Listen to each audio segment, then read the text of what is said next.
What? What?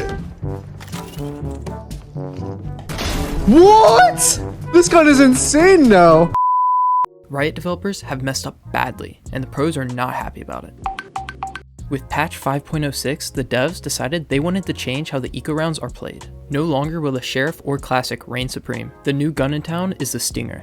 The gun received a 30% reduction in first shot accuracy for aiming down sight and a 20% reduction in firing error. These changes have made the weapon easier to control and more viable for longer range fights. It's going to be hard to justify buying the Sheriff instead of the Stinger unless you're playing an agent such as Jet. The Stinger is now a versatile weapon that will make winning eco rounds a lot easier. Expect to see a lot more thrifty rounds in the coming future. You may be wondering why only 2 buffs are needed to change the meta. I normally would agree with you that changing any gun by this amount would not affect the meta, but in this case, the Stinger was already an underrated weapon.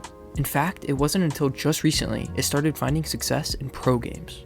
A few teams such as Paper X even decided to buy the Stinger and Shield after losing on pistol round. Since the game's release, there's never been a meta where you shouldn't save after losing the first round. Until now. In order to have the same success with the Stinger as the pros, you have to practice with it.